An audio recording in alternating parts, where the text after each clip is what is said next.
So another very useful device is subtraction and addition of phrases. So for example, let's say you have 5-5-5. So that's your pattern. Tati geta tom, tati geta tom, tati geta tom. What you could do is take one of the notes from the first phrase and add it to the last one. So then you have 4-5-6. Takatimi, tati geta tom, tati geta tom. You've created from the basic seed of 5-5-5. You've come up with a completely different shaped pattern. Now, with a simple short phrase like that, it's not that exciting. But when you think of that as much longer patterns, with some of the compositions we're going to look at later, we use this very method. But imagine that a pattern is 1 bar long, but you repeat that 3 times. But the first bar is 7. The second bar is the seed pattern of 8, and then the third bar is 9. So you've taken your core material, and with subtraction and addition, you've kind of made up a kind of new phraseology. The next very important thing, then all of this transfers across the drum set or percussion as pure concepts. As I was saying earlier, you've got to decide what you want to do, whether you want to learn it traditionally, or whether you want to take some of the concepts. And if you do want to take some of the concepts, it's absolutely fine. You can look at the core concepts that we're discussing here and just export those that idea onto drum set. So the next is rhythmic ambiguity. Taking phrases and playing them in such a way, either displaced or modulated, or a way of throwing the listener to hearing the pulse in a different place, or hearing where the one is in a different place. All very, very useful material. Obviously the detailed work that you get in quintuplets, septuplets, all of the different subdivisions. And just finally, just as another thing that's very useful in terms of a concept that you can add to your playing outside of an Indian idiom, is the idea of tully and cully. So tully and cully just is a North Indian kind of terminology, and it means stressed and unstressed. So tully is stressed and cully is unstressed. So when you see me clapping time cycles, and sometimes there's claps and sometimes there's waves, this defines what is stressed and what is unstressed in a time cycle. Now, the way that would translate on the tabla, for example, the North Indian drums, is that the cully section of a time cycle basically wouldn't have any open resonant bass drum strokes in it.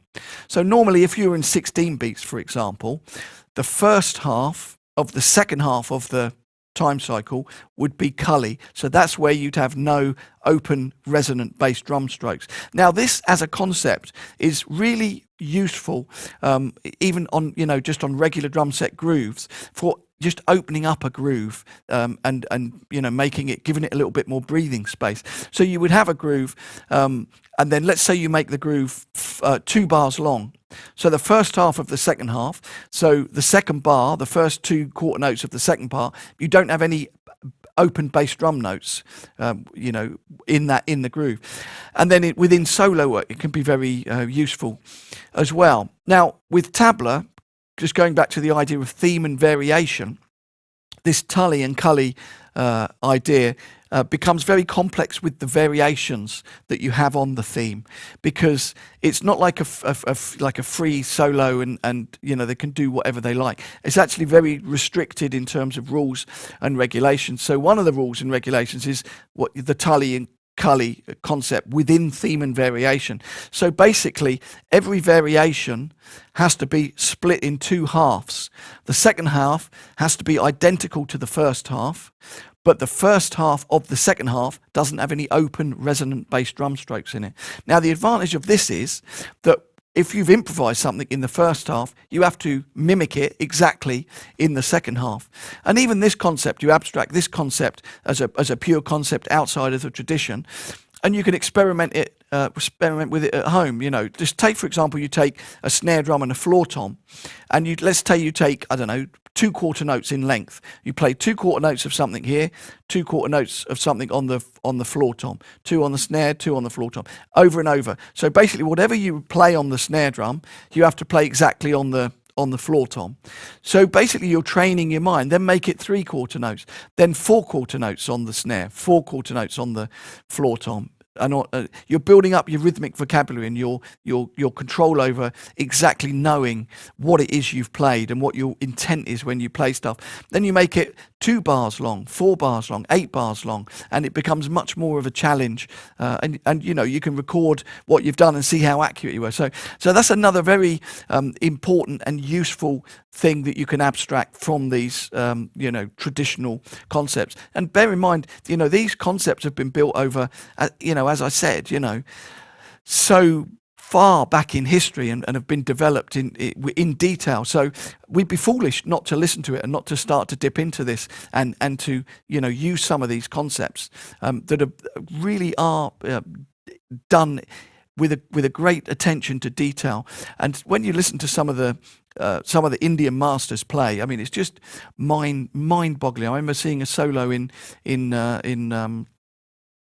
Mumbai a few years ago. It was Palani Vail, an amazing Tavil player, and he played a solo. It was an hour long. Someone was clapping the time. In fact, they had some bells just keeping the time cycle. The time cycle was in 8, so 8 quarter notes. But in the space of 8, he started playing in 8. Then in the space of 8, he played in 9. In the space of 8, he played in 10. Then 11, then 12, right up to 16. And the bells were just the same throughout, and it's just like mind-blowing. And not only just playing in 8 or 9 or 10 or 11 in the space, just with total you know, rhythmic illusions and virtuosity, and quite amazing. When you see the Indian masters, it's just like another world of perfection. Pretty amazing. So now we're going to go on to look at some of the simple units and how we can you know, modulate them through time.